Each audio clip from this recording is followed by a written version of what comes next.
Okay, hello Charles. We had a little bit of music doubling that was confusing me for a moment there. Welcome, Charles. Sunday with Charles, Well, and I apologize that I'm not there with you. I think everyone saw I was meeting with Larry Klayman the other day, so I'm just traveling here for a bit, and we've got some important things coming up this week, but we can never miss a Sunday with Charles, can we? no, we certainly can. And thanks so much for attending to all these very complicated logistics to make it actually happen. Yeah.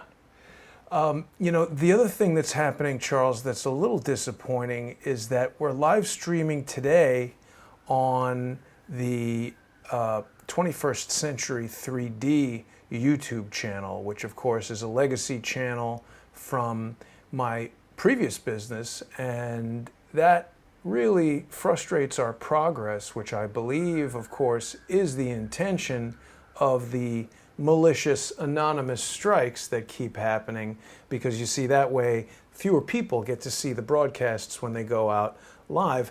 I do want to remind people that they can still see the live streams as they happen on patreon.com, and it's really important for people who enjoy the program to become sponsors by going to patreon.com/crowdsourcethetruth.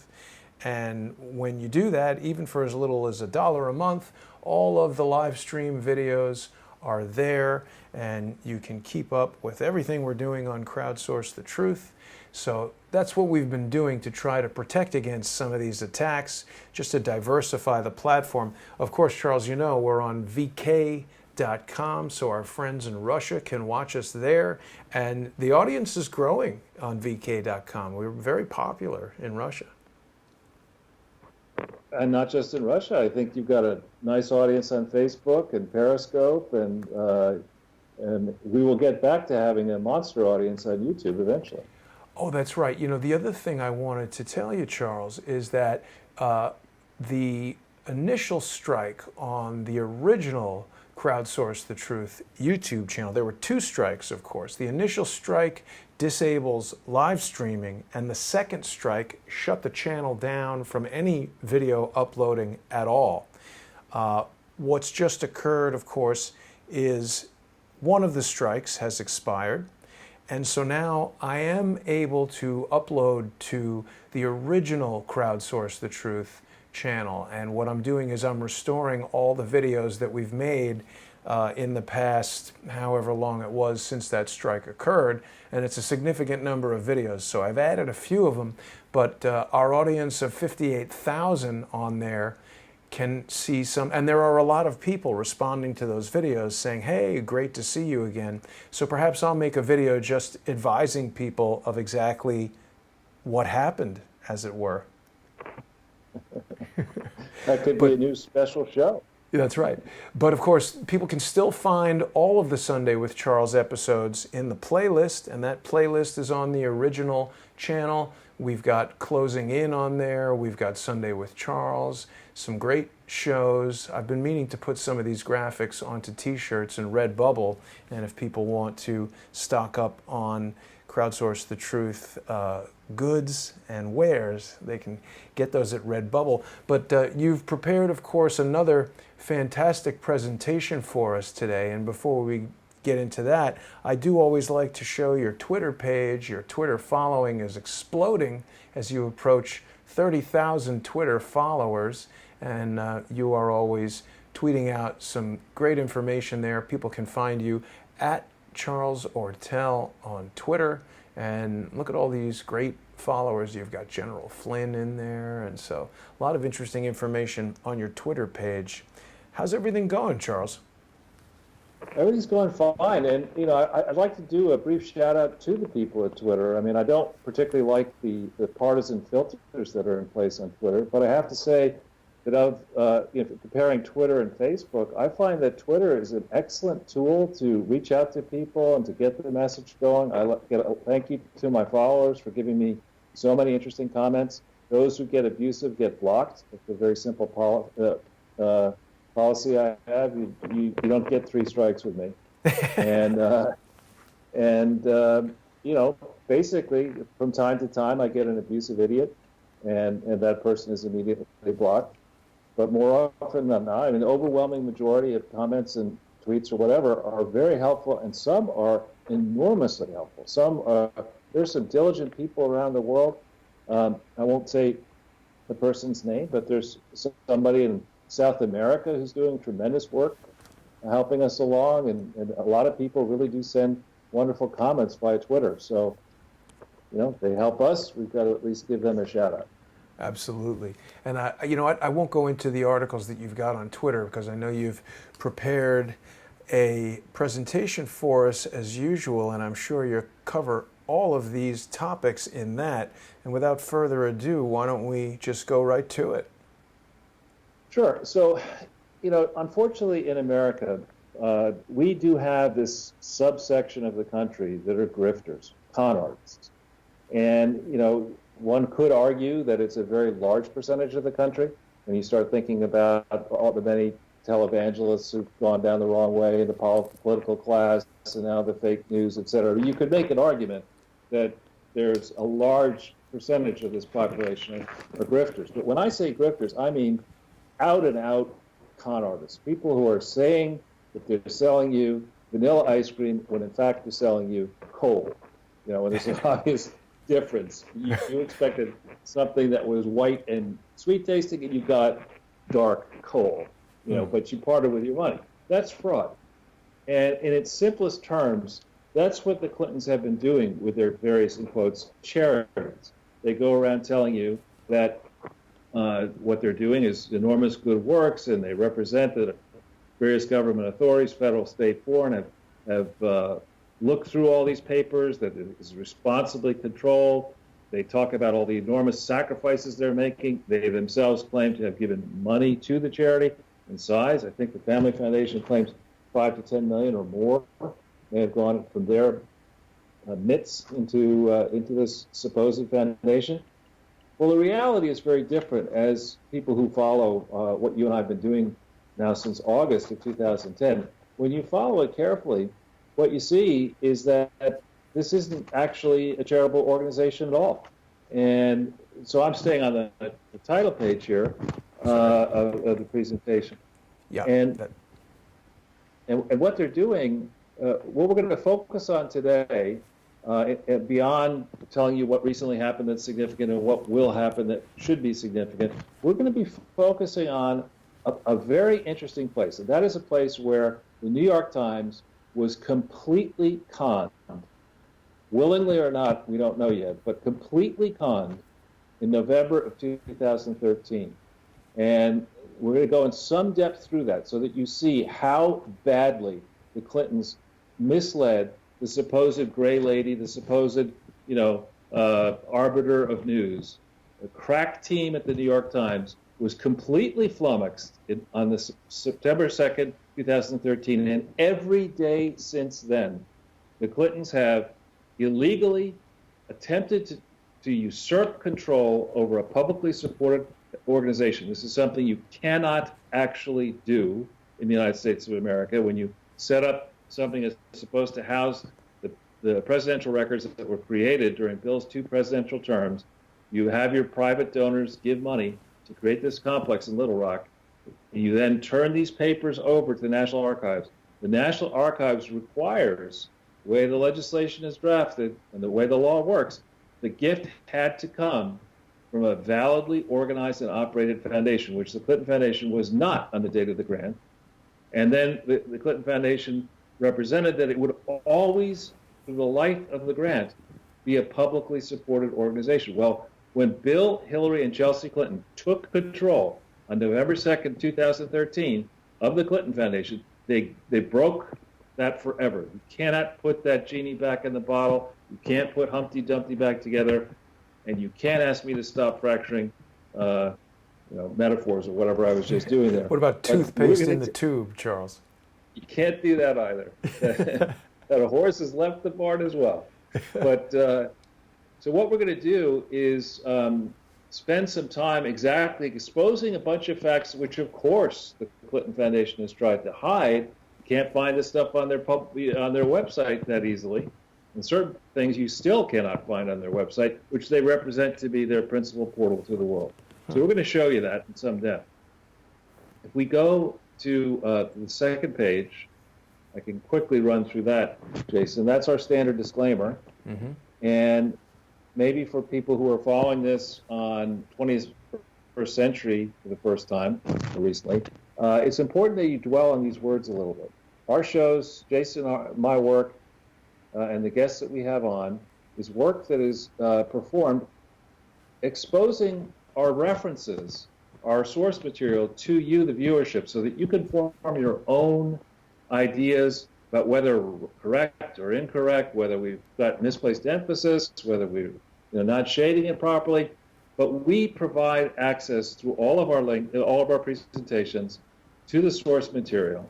And there are, at this point, tens of thousands of pages of underlying documentation. So there's a lot of stuff here, which is what the Clinton Foundation and the people behind it rely upon. They rely upon this to overwhelm the audience and leave you in a place where who are you going to believe? A former president, an aspiring president, or your lying eyes? That's basically the place they put you.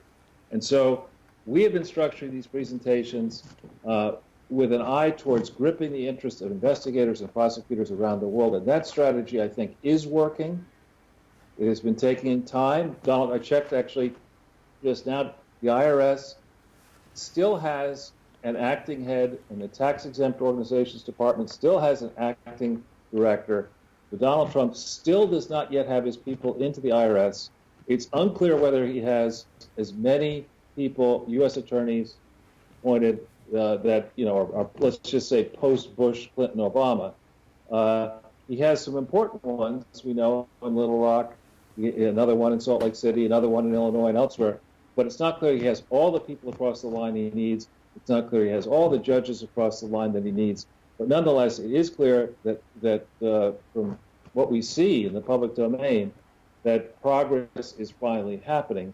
And it's also clear that the Clinton Foundation faces, as do all foundations, including the donors to the Clinton Foundation, importantly, face a major deadline in about a week or so, on May 15th, or thereabouts.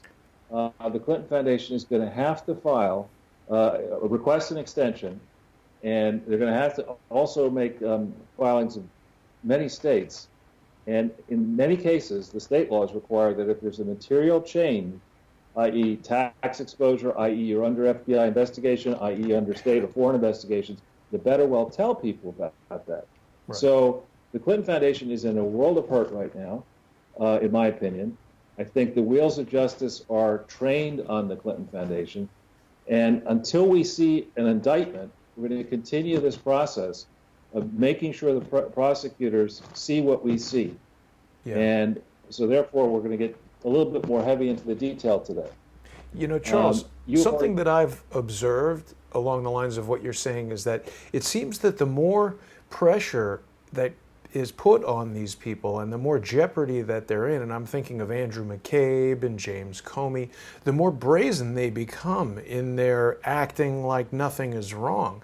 It also seems in many ways, we've heard that SES is the keystone of whatever, but it seems like maybe SES members in the Department of Justice, or specifically the FBI, are the keystone to this whole conspiracy. And I have a very strong kind of feeling that when Andrew McCabe and James Comey face serious prosecution, they are going to be the first two major dominoes to fall. And James Comey is one tall tree. When that thing, the bigger they are, Charles, the harder they fall. Well, we'll get into that a little bit in the body of the presentation, but the various characterizations of the Inspector General report are quite encouraging. Mm-hmm. They suggest that Mr. Horowitz and his team, his big team, are playing this straight and are following all the leads as far as they need to be followed. This morning, there was chatter about how Horowitz, I forget who was being interviewed. It was John Ratcliffe, the House Judiciary Chairman, was, I think, speaking to Maria Bartiromo, and he was saying that the Horowitz report may not even be released until late May, early June. because new leads have come to their attention with regard to the email investigation. So I'm hopeful that, given the first thing that came out, given the evidence that's there, it's not like we're dealing, when it comes to the Clinton Foundation, it's not like we're dealing with a whole bunch of secret stuff.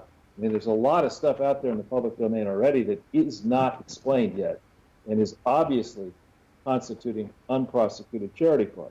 So I hope what we're going to see here is Horowitz is going to weave together, and the public is going to weave together, and the prosecutors are going to weave together the fact that suppressing the Clinton Foundation investigation, which is what truly did happen, while Hillary was trying to become anointed as the first female president, suppressing that is an integral and related part of the mishandled investigation, which we know started on July 10th, 2015, into supposedly mishandling emails.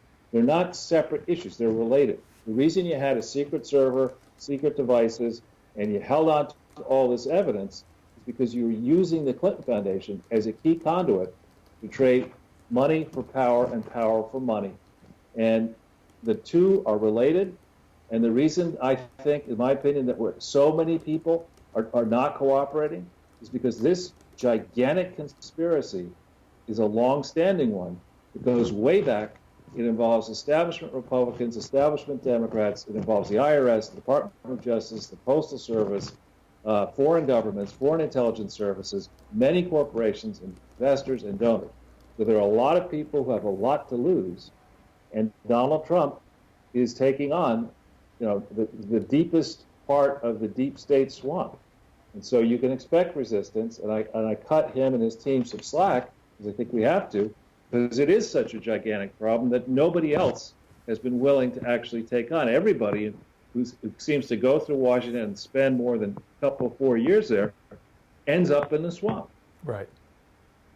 Yeah. And it's been said that Trump is doing what Kennedy attempted to do, and hopefully there's lessons learned from that unfortunately failed attempt the first time around. But it's certainly bold, and I sincerely hope he'll be successful. Yeah, absolutely. And it's also important to remember that when Kennedy tried what he was trying, military spending as a percentage of the total activity in the U.S. government was, I want to say, a very high number. It might have been more than 20 or even 30%. It's a big, big number. So the military-industrial complex was a lot more significant share of total activity, economic activity, than it is today. And arguably, perhaps Donald Trump, given the power of social media, given the fact that nobody serious can say, I'm all in for corruption. Corruption is the way to go. That's the way we run these. Nobody can stand up with a straight face and say, that's how we roll in America. Or even in many of these supposedly advanced economies around the world. So the team of ordinary citizens, people just like you and just like me, Jason, who, we go out, we try to provide a product or good or service that the public wants, and we charge reasonable prices. We try to spend less than we make. We try to save, and we try to live honestly. I think that's more normal inside the U.S. And in fact, throughout much of the U.S., that's the way people behave, and they expect their leaders to behave the same way. And what we're seeing here in this Washington, D.C. that didn't work, in this attempted coup that I think was launched after Hillary Clinton did a faceplant on November 7th, 2016, I think Americans know that something very crooked has been going on here. And I think the polling suggests that they're inclined to side with Donald Trump on the notion that this was a witch hunt. And I think there's growing appetite, thanks to your work and what we're doing here and others. There's growing appetite to know the real truth about this. Yeah. And then to hold people responsible who have been corrupting this great nation for so long, whatever party they may be in. Now, Charles, did I hear you correctly when you said that under Kennedy's presidency, the overall percentage of military spending was higher than it is today? It is, relative to because back then we were fighting the Soviet Union, we were fighting communist China, We had just come off World War II and the Korean War. So if you go into the math of it, which is on the National Income and Product Accounts database of the Bureau of Economic Analysis, you go back into those years, you'll see what I'm talking about. Military, in 1960 through 62 or 3, whatever it was, the Great Society had not been born. So Johnson's gigantic spending programs that mushroomed, that people weren't spending on that yet. So military, we were spending on, as Donald Trump likes to say, bigly, and the math shows it. Very good. Well, I mean, of course, we've got the, what Zbigniew Brzezinski called the technocratic whatever that didn't really exist in 1962 with computers and all the things that are being done to spy on ordinary Americans through the NSA and everything. It's almost like a whole other category of spending. But I digress. Should we get to the meat of the presentation? Let's spend a few minutes on the next page. Mm-hmm. You've already put the playlist up. Yes. Yeah, there we go. I'll move my. Give me 1 second. Mm-hmm. So what we're seeing play out here is answering the question: how deep is this rot? I mean, recently Lisa Page and Peter Baker, or somebody Baker over at the FBI, just resigned suddenly. Mm-hmm. And there are articles coming out. The first one about how there's absolute chaos in the FBI. Mm-hmm. And I think what we have to be clear about here is that Bob Mueller is ultimately responsible for the chaos at the FBI. I mean, I just boggles the mind to me that anybody could decide to select Bob Mueller to look into this supposed collusion thing when its tentacles go all the way back to the period where Bob Mueller was at the FBI, heading the FBI, where James Comey was leading the investigation of the Clinton Foundation, where Rod Rosenstein was deciding not to prosecute Clinton Foundation, even though there was obvious fraud. How, a box or decision process could go through this? I know what we'll do. So to give the public complete confidence, we're going to get the very people who should be investigated. We're going to give them the role of getting to the bottom of this thing. It's so far away from what I understand to be the standard operating procedures in the Justice Department, in theory, that you not only do you avoid conflicts, these are actual conflicts of interest, but to preserve the idea that the American justice system is fair and balanced and unbiased, you try to avoid the appearance of impropriety. I mean, this is the definition of impropriety. Yeah. So I think what we're seeing play out here is, how deep is the rot? And in the second link there, when did we suddenly lose? When did Congress and the Senate lose oversight authority over the deep state? I don't understand how people could be issuing subpoenas, and Rosenstein and others, and now with the missing messages, will say, you know what, we're just not going to give you any of this stuff. It's crazy. It's ridiculous. And the people who would stand up and try to defend that proposition should be fired with extreme prejudice. We need to go through this process. We need to figure out how deep is the rot. And Congress needs to get back in the business of doing its constitutional oversight authority on a timely basis. Justice should not be able to say, oh, yeah, we're working on those emails. We'll get those to you. I think we'll get them to you in like 2164. Right. Will you be around that? No, nobody will be around that. Anyway, that's ridiculous. Then the third link, this is a very important thing that happened. There's a sitting judge, a federal judge, I think a Reagan-era appointee, who listened. This is the first time somebody listened to the argument that Mueller's team was advancing about, the basis for the investigation. And the guy was like, he literally, according to the transcript, the judge got there to a certain point, heard the argument, and his reaction was to say the words, "Come on, come on."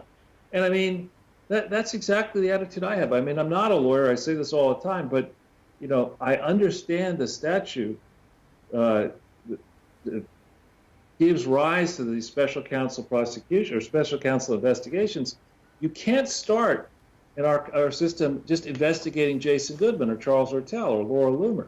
You start investigating a crime, collusion is not a crime. So the very basis upon which this thing started in May of 2017, I think, is deeply flawed. And it is now, a year later, a lot of people, I don't know how many different attorneys are working with Mueller and their staffs and the expenses they're running up, are burning a lot of money and are using Gestapo tactics against Manafort and others in pursuit of what? You know, and this, for the first time, a federal judge has stood up there. Now, he may continue to allow Mueller to go ahead with his investigation, but as the very able, distinguished lawyer Joe DeGenova mentioned this morning, it's quite likely that what this judge will do is to say, all right, your investigation continues. It's just that you can't use any of the evidence you seized from Manafort's home when you went in there. Yeah. And maybe the other judge vis-a-vis Cohen might say the same thing. So when I got into this way back when, thinking about the Clinton Foundation, I was told that there's a really serious process within justice, that when the Justice Department decides whether resources should be allocated to a case, there are guidelines, there are formal guidelines.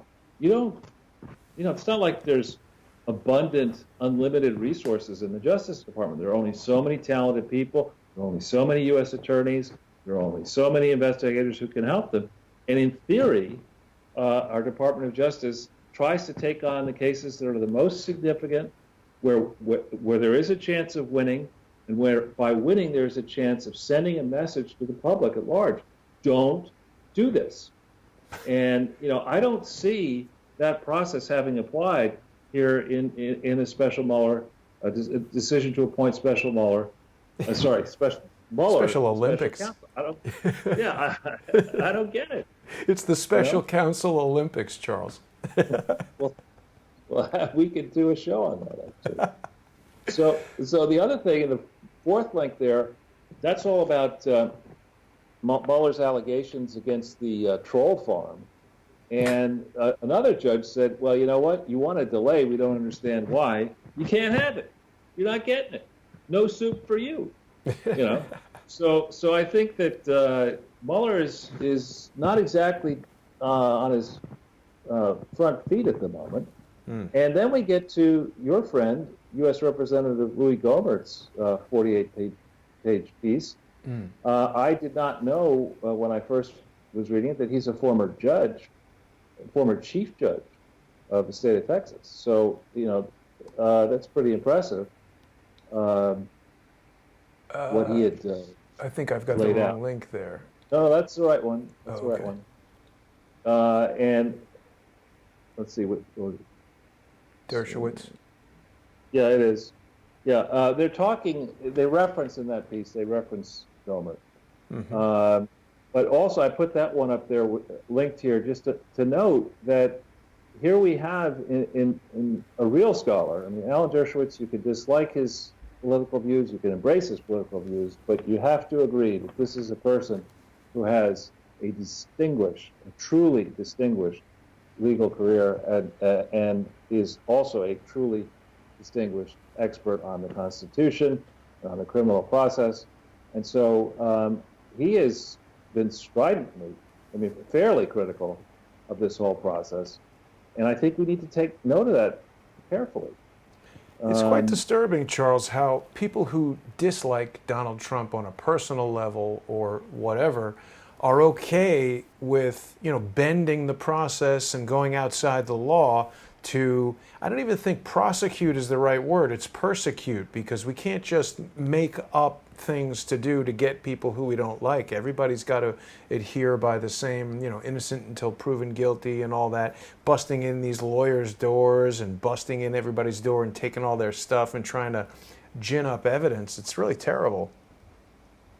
That it is. And it's, it's really strange that the very people who led or were involved in the progressive movement or liberal movement who would talk about the dangers posed by excessive prosecutorial zeal by the establishment against radicals would be the very same ones who are quite happy to turn these zealots loose and set very dangerous precedents.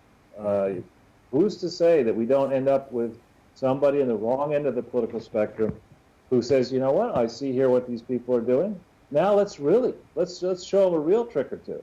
Yeah. And let's have that person be someone who might go and prosecute aggressively progressives and liberals and civil rights leaders and things like that.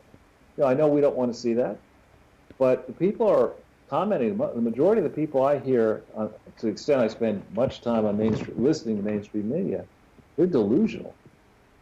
They just don't see they're part of it. They're trying to manufacture this consent among the public. Don Lemon, I think, his duty to say that Donald Trump is a racist and all this kind of stuff. He's absurd. Don Lemon should just pick another line of work. He really should. Pick a lemon. Well, he is a lemon. So this whole question of Rod Rosenstein, I believe you and I were among the first to put the spotlight on this Rosenstein character. And I really think there's got to be some bad reasons why this person, who's a summa cum laude graduate of Wharton, then a graduate of Harvard Law School, I think, why would this person make so many bad decisions? In his initially being inserted into the Justice Department. I really want to know, and I think the American people deserve to know who put forward Rod Rosenstein as the candidate to be Deputy Attorney General, who vouched for him, who vetted him, how much do we really know about this person's extended, through his wife and other means, ties into the swamp, and how could he make so many bad decisions? First appointing Mueller, then apparently allowing Mueller to circumvent the normal search warrant process, signing certain FISA warrant requests well after the public outcry concerning what Mueller was doing. And Cheryl Atkinson, somebody I do respect, and I know you've met and respect Cheryl as well, the whole special counsel process is riddled with conflicts of interest. It really is. And, at what point does the President of the United States have to stand up and say, on the balance of issues, on the one hand, this thing has gone on for almost a year, and it's cost this country a lot of money. Yeah. It's also costing, in terms of precedent, it's costing us in untold ways. At what point does Donald Trump actually have an obligation to say, you know what, that's it, enough. Now we're going to move into Chapter 2.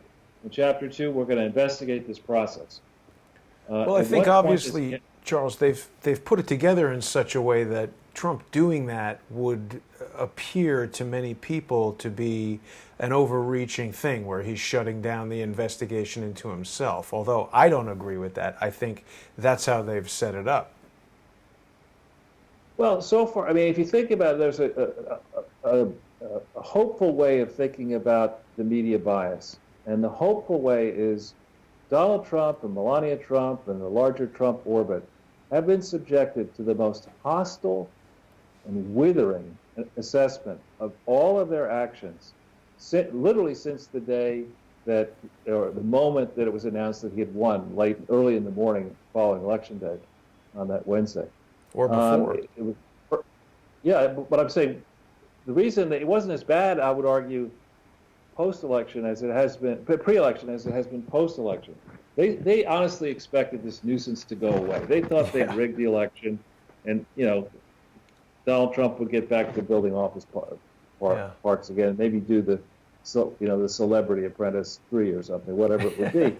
And that evening, the immediate reaction was, okay, let's put that insurance policy in place. I think we're going to discover that as the bad returns were coming in, the people who had the most to lose, whether it's Brennan and Clapper and people like that, we had better get our contingency plan going here. And then it was, let's do a recount. Right. Let's get Jill Stein all ginned up. There were so many backhanded, underhanded means were put against this person who had legitimately won an election, including Hillary Clinton's absurd purple resistance pantsuit, movement. And all of that. And yet, with all of that, Donald Trump's approval rating is today above 50% in the Rasmussen poll. That's Charles, pretty impressive. Perhaps they'll run Barney the dinosaur in 2020. He's purple. I kind of like Barney. So, what a brief plug. We don't really need Joe DeGenova does not need our help, but I am highly impressed with his analysis, including today on Fox News Sunday. He's doing an excellent job of explaining in a grounded, level-headed, and experienced way what is really going on at this point. And so I highly encourage people to watch him carefully. You're on the preceding link, which is Newt Gingrich has a great piece. It's okay. Has a great piece talking about Michael Caputo was an advisor to Donald Trump's presidential campaign. The need for Donald Trump to think very carefully about sitting down with Mueller, and it's not such a good idea. You now have up the DeGenova thing. Sorry, I can't Charles. see the viewership. It's okay. What does it say there in terms of the number of viewers on that? Let me check that real quick. It says 21,367 viewers. And that's something that was how long, does it say? Posted May 2nd, 4 days ago. But in length, the clip is how long? Oh, looks like it's about 9 minutes in length. Right. So for our viewership, this is Fox News posting or somebody posting a Fox News clip on YouTube. Now there may be other versions of this clip, so this may be just a fractional number of viewers. But this puts in perspective our typical podcast is about 2 hours long, and on many of them we were getting well above 20,000 views for something that's much, much longer. So to see this only get whatever you said, 20,000+ views for a 9-minute clip, I think it puts in perspective how well your podcasts are doing to us.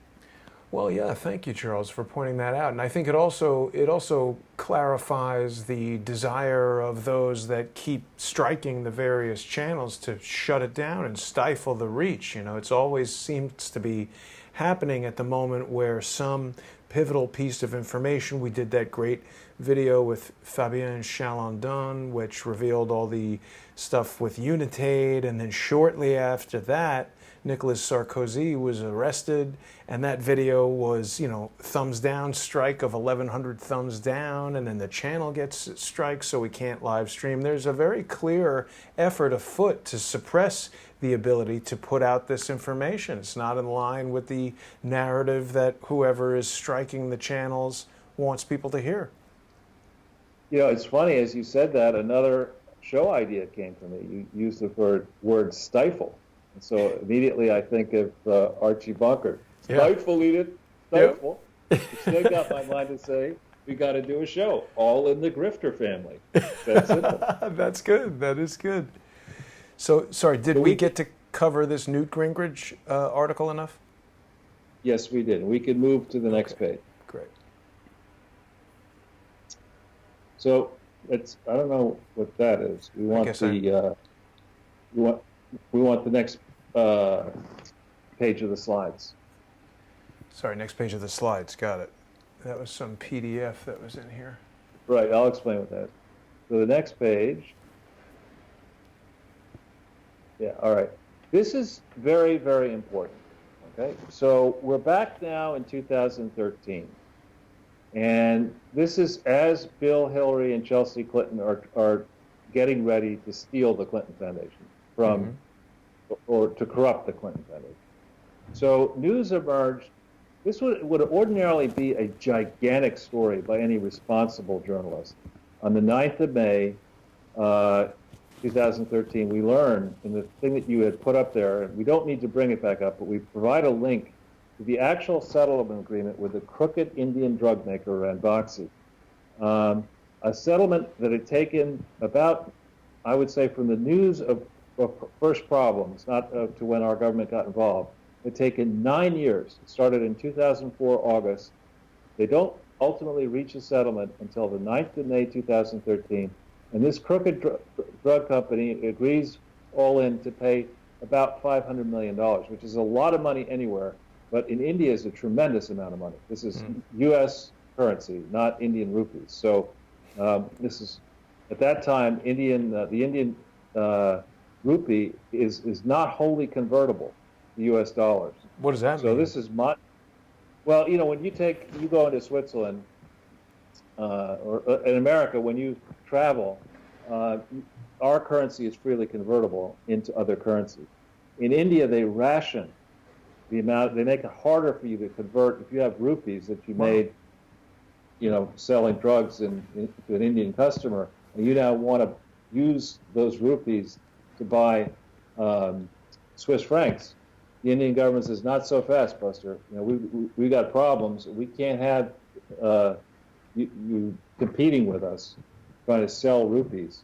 We got to restrict that, and so the currency's weak. So this is a large amount of money for this Indian drug maker to surrender. And what the New York Times should have been asking, in addition to what they, may have asked about, well, what they should have been asking here is what was really going on with Ranbaxy. How much of America's generic drugs are provided by this crooked Indian company? How much of the drugs that Ranbaxy was selling were being sold to the President's Emergency Plan for AIDS Relief, PEPFAR? Where were these drugs going? Why weren't they tested? Why did the FDA let them off so laxly? Why did it take so long to get to the bottom of this? And most of all, the New York Times should today be asking, who was the point person on this Ranbaxy settlement? And the answer to that question is Rod Rosenstein. Okay? So most people don't know that, Charles. I know. Well, we've been doing a few, and that gives you the actual settlement agreement. You could see his signature there. It's under his name as the U.S. Attorney for Maryland. We got to see the next day. Yeah, we can go see that if you want. You have to scroll a few pages in to see it. I should have prepared it with that crazy, comical, Mad Hatter photograph of him that we've been enjoying so much for the past few. I think if you go, so that's the relator. Keep going. Go up. It's above that. It's Ranbaxy. I think. A lot of people signing this thing. Well, it's a serious matter. These are serious people, Charles. They were. They're in serious trouble. Well, how many times do they need to sign it? No, anyway, sorry, I shouldn't have done this. We could move on, maybe. Yeah. Here's no signatures. Yeah, this is just the signature page of the relevant person. But anyway, you could take it, the Rod Rosenstein's name is there, right there. Just got it. Just went past it. There. There he is. Okay. And so deputies working for him signed on his behalf. I see. That's interesting. So the real questions there for me, if I were in the New York Times vaunted elite journalism group, now wait a minute, that's a lot of money.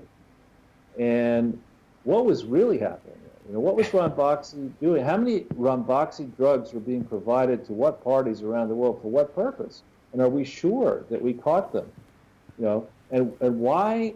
Why did Ranbaxy have leverage to stall this process over the course of all in from first notice 9 years? So the next day, you get the IRS commissioner. This CNN, and I'm loath to cite CNN as a source of fact, but there's a timeline people can look at, and basically it says that the IRS commissioner helped Lois Lerner pre-butt or leak out this idea that conservatives may have been targeted by the IRS starting in 2010. Okay, so that caused a lot of attention. Fox and others jumped all over. Wait a minute, you're telling me that the IRS was actually targeting conservatives and right-leaning groups beginning before the 2010 midterms and then afterwards through 2012? Tea Party, right? Yeah, that's really serious stuff. I mean, in prior episodes of this kind of temptation under Nixon, people who messed around with a limited number of tax filers went to prison for a long time. So here, if you had coordination, you had a coordinated IRS, Department of Justice, executive branch effort to weaponize the IRS, to use it both to let the crooked Clinton Foundation skate and sail through and ignore every single conceivable law, and while at the same time adopting this enormously tough standard against actual conservative groups or groups that had not yet been formed and authorized as tax exempt by the IRS, but appeared to be possibly right-leaning. You're going to land on them. You get to let the Clintons skate. This begins to become a rather serious set of contexts to consider here. Then the 13th, after the Lois Lerner news is leaked, on the 13th, the actual details of the settlement are released. We provide that to you. So by the 28th of June, for some reason, and we don't yet know why, although I have a pretty good guess, the Clinton Foundation gets new auditors for this Clinton Health Access Initiative that was formed in September 29, 2009. They get new auditors for that group, separate and distinct from the horrible firm of BKD LLP, which has been slaughtering the Clinton Foundation's actual audits or purported audits ever since 2002, which is the first audit I've seen for BKD. They're so far away from being compliant with the regulations. I've now got that confirmed from multiple accounting firms. You can see it just not even being an expert in accounting. You can look at the rules and you can see what have been passed off as audits are not audits. And so a new firm is brought in. That new firm on June 28, 2013 says, you know what? You got to change completely the basis upon which you've been accounting for by far and away the largest piece of the Clinton Foundation, the largest donor, which is Unitate. And Fabien has taken us through this many different times, but by the 28th of June, we have proof that you should not be taking, and a confirmation of the fact that the Clinton Foundation had incorrectly accounted for Unitate grants. And I'll show you the significance in a second of that. But by the 10th of September 2013, the main Clinton Foundation, the parent one that everyone knows best, decides they're going to keep on accounting for these Unitate grants in the consolidated Clinton Foundation numbers the incorrect way. So here you have the drug question, you have the targeting question, you have the incorrect accounting question. These are reasons why a New York Times reporter should be very, very skeptical about the Clinton Foundation. And it should have been digging a lot more deeply into matters. So if we go down that page a little to the table, just need to adjust my, oops. Right there? Yeah, I just need to move my cursor on my page. Look at this. In 2012, Unitate sent the Clinton Foundation $81.5 million, supposedly to buy commodities or drugs in test kits. They only spent $67.9 million. So they basically had $13.6 million, the use of $13.6 million during 2012. Why did they take money from Unitate and not spend it? These are big questions. What specifically did they buy with this money? When did the monies come in to the Clinton Foundation? These are questions that a real accounting firm would ask, right? And in 2011, the numbers were even bigger. Then they took in $129.2 million. I mean, that's huge money. And they only spent $105.7 million, so they had use of $23.5 million during 2011. And how did they account for that? Currencies in this time period were moving all over the place, up and down and sideways. There were all sorts of problems. So this is an accounting mess, and it also is something that you would look at. We're not talking about their smallest donor. We're talking by far and away their biggest donor. They're incorrectly accounting for it. There's a potential for fraud all over the place. And we know that from the stuff that Fabien's given us, the testimony, we know that from 2007 through 2009, Mr. Douce Blazy himself, the head of Unitate, said that 90% of the medicines purchased by Unitate by the Clinton Foundation were from India. So the question is, what percentage of those, that 90%, came from Ranbaxy? if you had a serious team at the New York Times, which we don't anymore, if you had a serious team, you'd be going back over this ground and saying, look, this is a massive fraud. Well, how did we miss this? Why did we miss this? I love that name, Deuce Blasé. It's so fancy. Charles, I don't mean to distract, but someone in the audience here, David Donway, has just coined the phrase eunuch aid. So that's interesting. That's a good one. All right. Well, so now we see in the next page how things happen. In the next page, what we have here is from the WikiLeaks Podesta dump. We find out that the New York Times, one of the New York Times reporters, is trying to get to see John Podesta. You see he's asking, hey, Matt McKenna suggested we chat more specifically about the unwinding of CGI, that's the Clinton Global Initiative, and CHI, the Clinton Health Access Initiative, from the foundation, so that I can understand some of the technicalities a little better. Is there a good time to try you back? So we know that by July 30th, 2013, Nick Confessor is not fully engaged yet into the process of getting to the bottom of what was happening, just as all this accounting mayhem was beginning to come together. Understand that when accountants render their final letter, as BKD did on September 10th, they've been doing work long before that.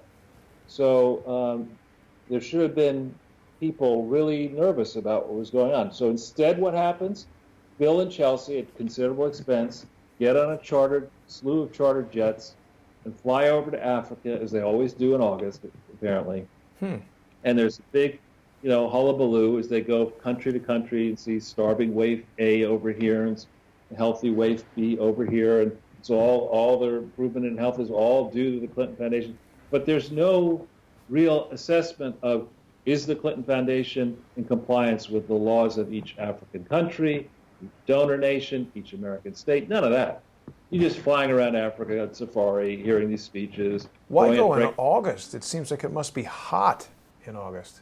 It depends where you are in Africa, that there are good times and bad times to go based on the rainy season. Because remember, you're below the equator in certain places, and it just really depends where they're going. But they've just made it an annual thing that they go to Africa on this tour. They invite journalists, and they give journalists exclusive.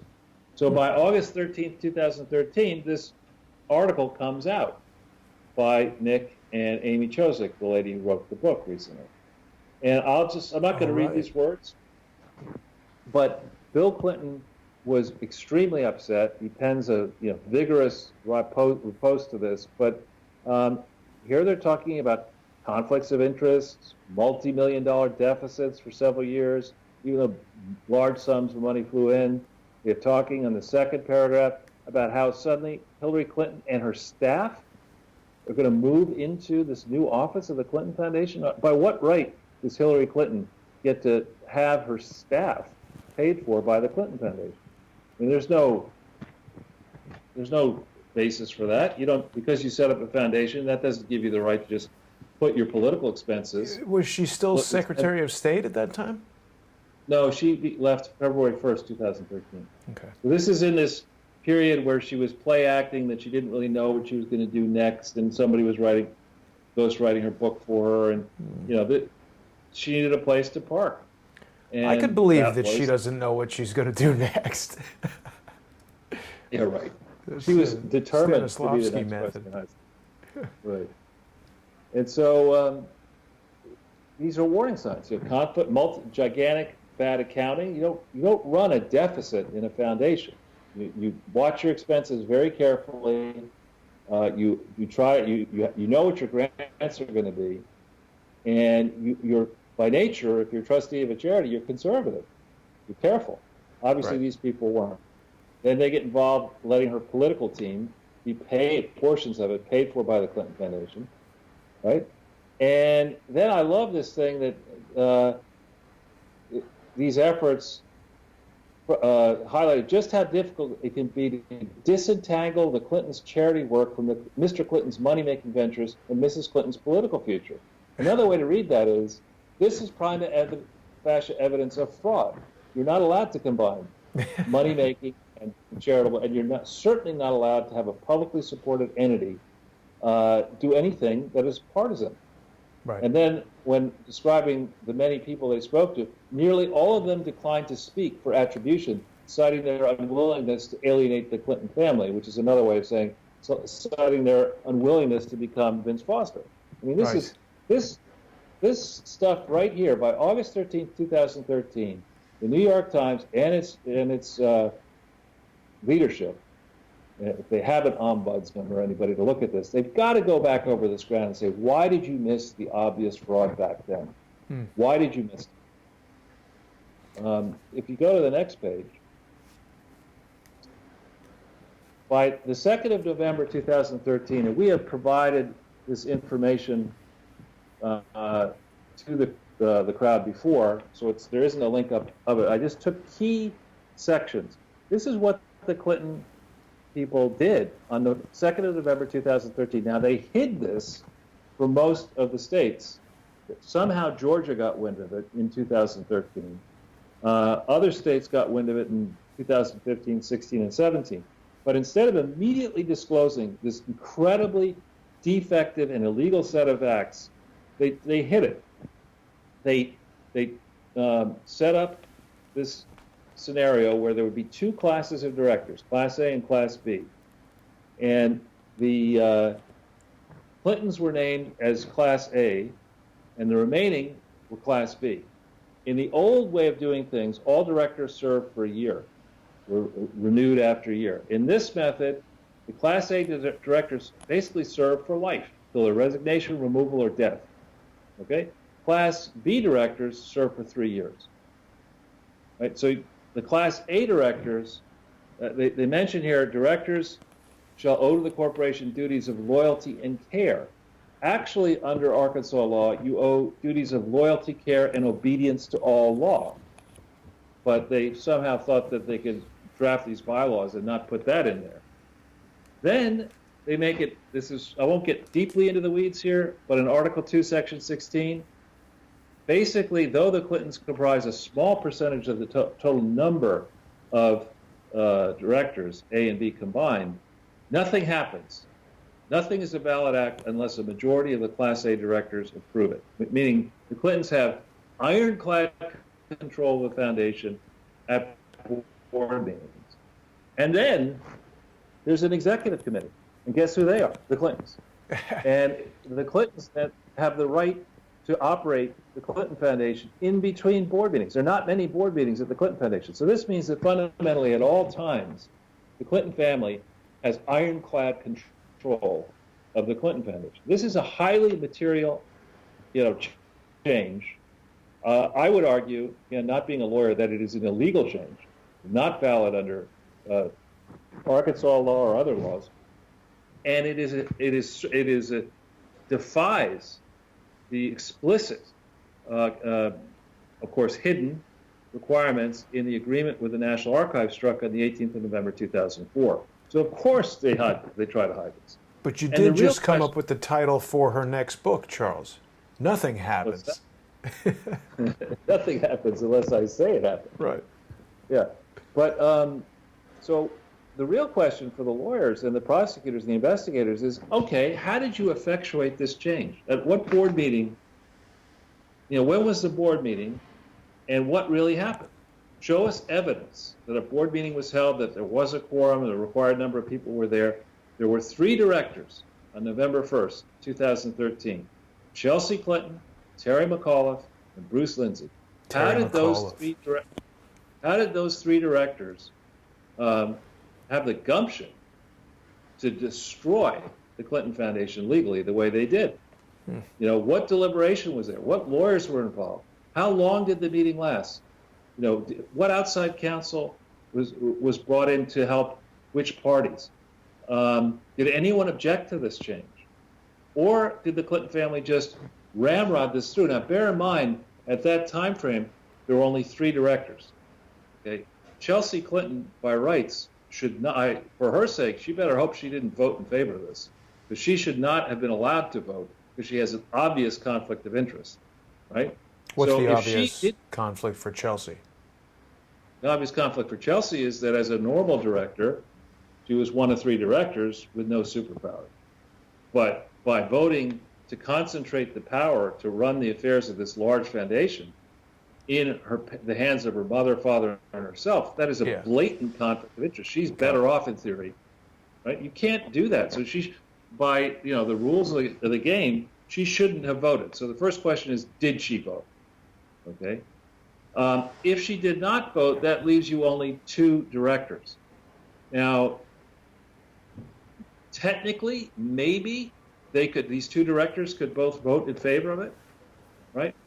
But let's think about the conflicts of interest that Terry McAuliffe and Bruce Lindsay have. And Bruce Lindsay has been the lifelong consigliere. He was the only person paid significant money by the foundation here. He was making hundreds of thousands of dollars a year as a salary and some benefits, and then his law firm was paid. So you could argue he had a conflict of interest here. And Terry McAuliffe has always been a fundraiser for the Clintons, and at one point helped the Clintons to get a mortgage for their first mansion when they couldn't get a mortgage. He's Mr. Conflict of Interest. Yeah, so I mean, you look at this and through a different prism than operated before. Now Donald Trump is the president, time has passed. You look at these decisions, there is a record. The Clinton Foundation says we have no records, then they're completely sunk. There's going to be some record, and it'll be very interesting to see what it says. Well, I can tell you about a few problems that they haven't considered on the next page. We know, as I mentioned, that Bruce and Terry and Chelsea were directors on the 1st of November. On the 14th of November 2013, we have recovered a filing sent across state lines to Colorado on that date, where they claim by the 14th they have 6 directors: Chelsea, Bruce, Terry, Eric Braverman, Hillary, and Bill. But they don't tell Colorado the material fact that the Clinton family controls the charity now. They don't reveal that material fact, which they were obligated to do. And they send this filing across state lines using the mail.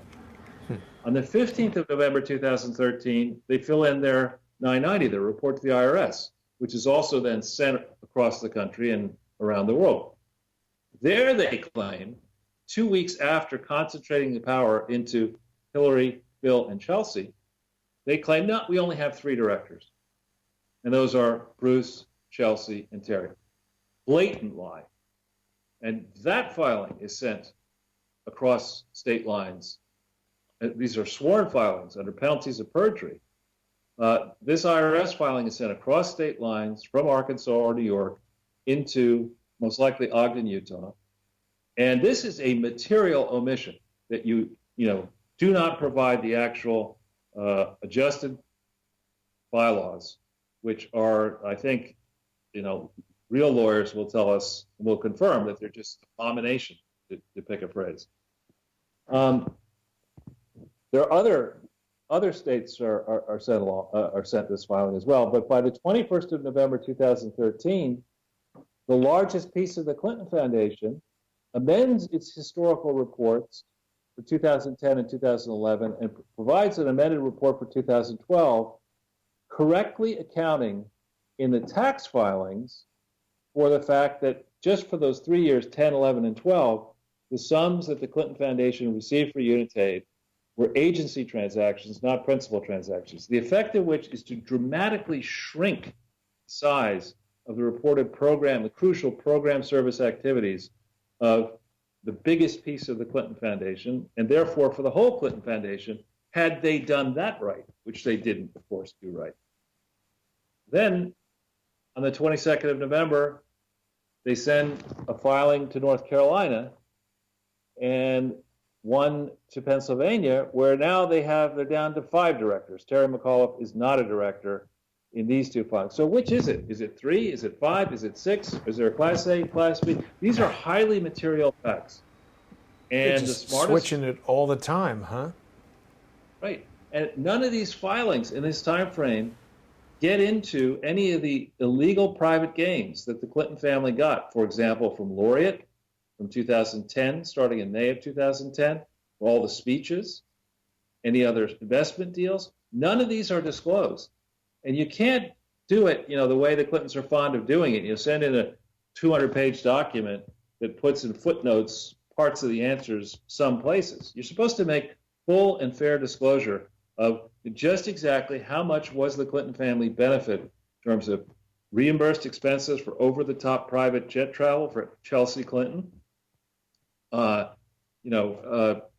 maybe not needed travel for Hillary and Bill, these laureate payments. None of this stuff is disclosed yet in any of these filings. And here you have the Clinton family, at best, the best case for them is that they illegally attempted to take control of the Clinton family, Clinton Foundation, and will then say, well, we did have this provision which is in there saying that if any of the changes we made violate laws, then we didn't try or we didn't do it. That doesn't help you so much, right? Right. So there's a big set of questions around how the Clinton Foundation bylaws were reorganized. There's a big set of questions for the current supposed outside directors of the Clinton Foundation. Many names we haven't gotten into yet because we'll do that in a subsequent presentation. When were each of these outsiders notified about the true state of the Clinton Foundation, about the true state of the reorganization, about the true state of the bylaws? How many of these different independent directors knew about this information, and when did they know it, and who told them, or by what means? This is a whole level of investigation involving rich people, powerful people with a lot to lose. So this is what the New York Times should have been focusing on, not doing a travelogue about a trip to Africa and throwing a few barbs in that missed the heart of the matter. Perhaps Carlos Slim was editing that article. Probably. Now, we could go, we're going through record time here.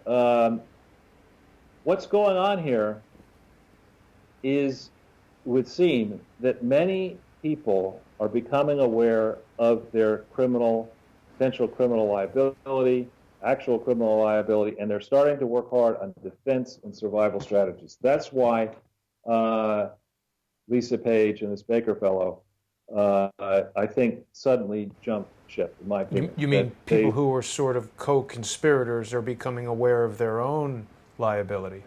Whoops, something. Right, give me 1 second here. No, it's me. It's me. I got it.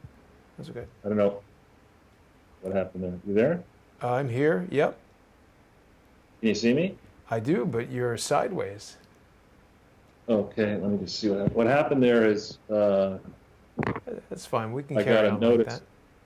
All right, I got a notice that I was running out of time on my battery. Running out of battery? Anyway, well, it's okay. We've got 24%. I could try to charge it up. But anyway, let's carry on. So, if it gets to 10%, we'll charge it up. All right. So what we're seeing is that President Trump, now that the weather's getting better and he's getting various things done and behind him, he's now more regularly traveling the nation. And I don't know if you had a chance to see the recent one that he did, which is linked there. I mean, he has got his show buttoned down, and he's basically going around the country saying, I ran promising you this, and this is how I'm keeping my promises, and this is why you're better off, and we're only going to do better. And he is going to regularly do that. Mainstream press is going to regularly try to savage him, try to concoct fake news story after fake news story. But I think you're beginning to see real energy creep back in to Donald Trump's step. Not that he ever lacked energy, but I mean a higher level of energy as he goes around the country saying, listen, you want my agenda? We've got to change the makeup of Congress. We've got to get more aggressive here. And I think he's going to be very successful doing that. Give me a second here, Jason. I want to charge this quickly. No problem, Charles. I got to say, I think that President Trump is really kind of, getting his bearings in the role, and he seems to be doing a great job. I mean, hopefully all of the efforts he's doing, I mean, this is definitely his strong suit, these types of public appearances and, making fun of people who say stupid things.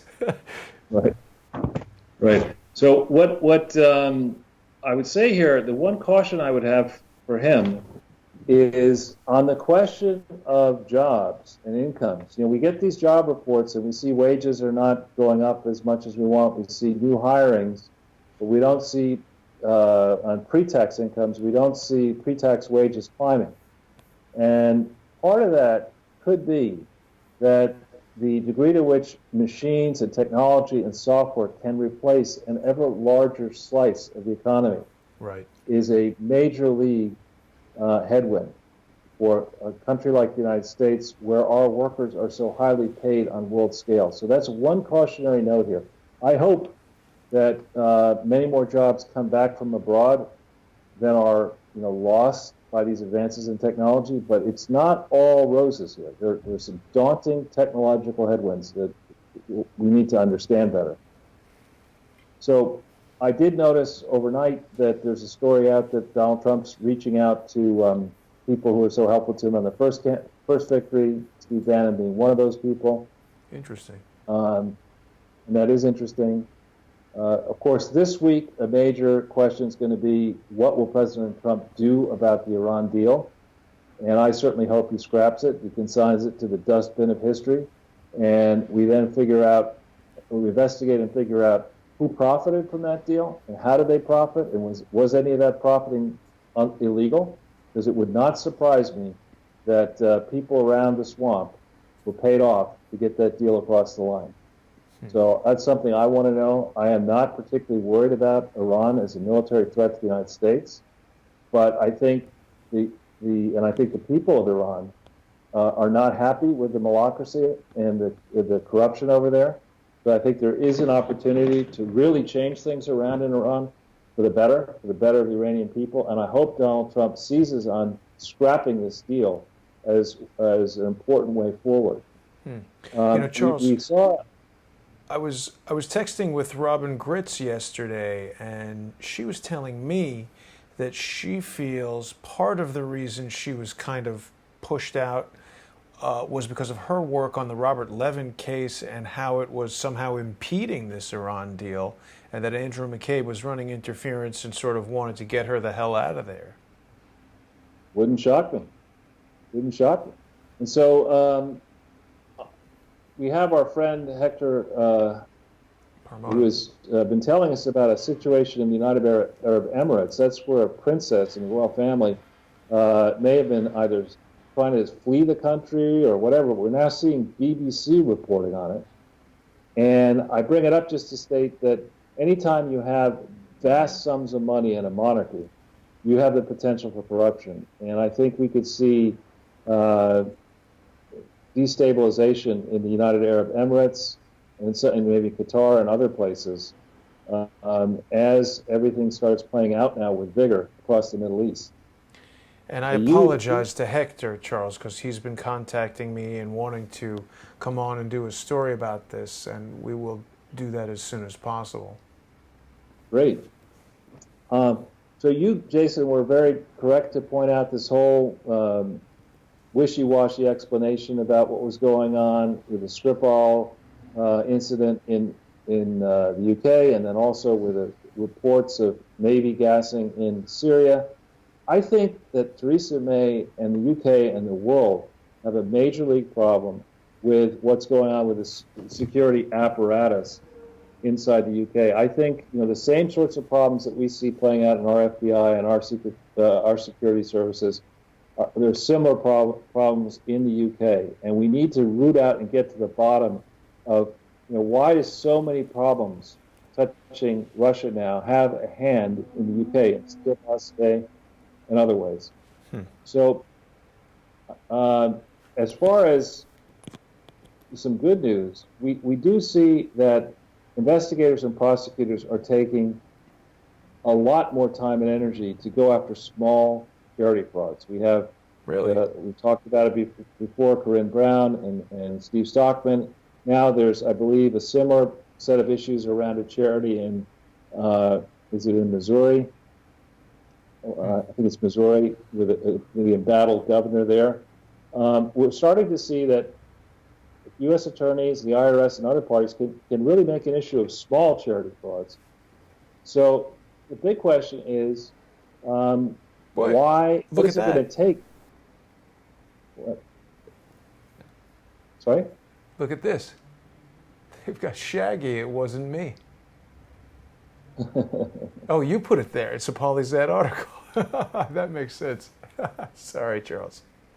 It's all right. So people are beginning to take these charity frauds seriously. And we're starting to get this articles that I do and that work that you're doing is starting to get noticed by very famous people like Thomas Lifson over at the American Thinker. Wrote a piece about the one I did recently in PolyZ, and that piece got picked up by Lucienne Goldberg, Lucienne.com. So I think we're beginning to see that the attention is focused, thanks to your great work, Jason, doing this around the world on the fly in New York and everywhere else. Thanks to the viewers who are circulating these videos around and helping us get attention. We've got this looming deadline of May 15th, 2018, where foundations and donors to foundations need to make important filings. The fact that we haven't had anyone come and say there's no investigation, or the fact that we haven't had the Clintons mount a full-throated, fact-based defense of their grifting, Right. I think tells us that events are moving here. And I can't promise on a day when this is going to come to a head, but it sure seems to me, Jason, and to our viewers, as if your patience, your hard work, your sharing of all this news is having an impact. And dare I say, things could happen any day. Charles, you raise an important point, because in doing what we're doing, and since I began Crowdsource the Truth, there's a lot of people who have accused me of horrendous crimes, and I don't let that stand. I defend myself when someone makes all these false accusations. I insist on evidence. I find it very telling when you accuse someone of a crime, present evidence, and they do not mount any kind of strong or official defense, and they just ignore it, as the Clintons have. Yeah, I think the Clintons and the Obamas are looking at this through a political lens, and Donald Trump and his team may be looking at this through a crisis management, economic, business lens. And what the Clinton people probably believe is that Americans have a short attention span, that once we get past Memorial Day, nobody's going to listen to any of this. Then we get back to Labor Day. And that's when the political season will begin. And then the excuse will be, oh, we can't do anything about this Clinton Foundation now. That's all political retribution.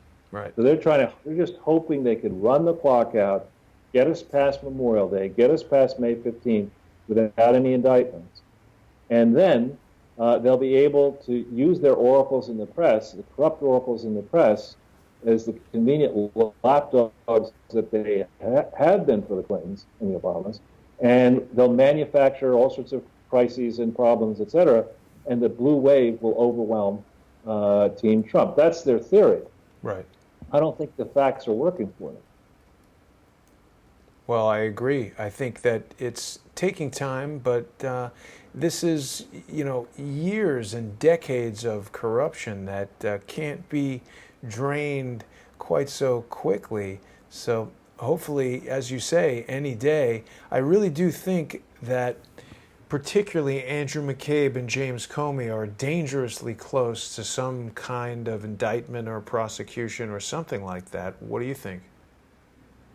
Well, I think you're right. I think what's going to happen first is that we're going to get more snippets of this Horowitz report.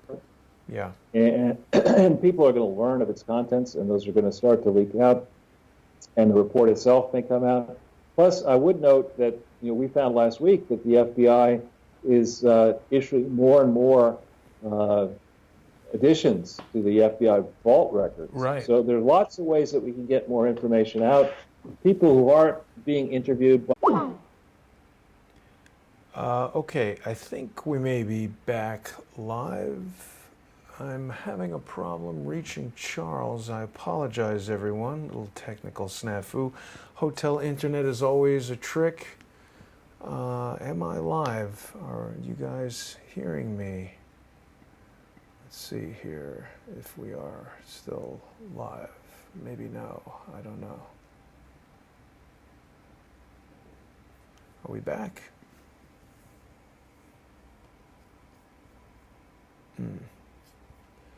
Well, that may be the end of Sunday with Charles. I apologize for that abrupt termination of the broadcast, everyone. Trying to see if we are still live here. I don't... Oh, yeah, there we go. Okay.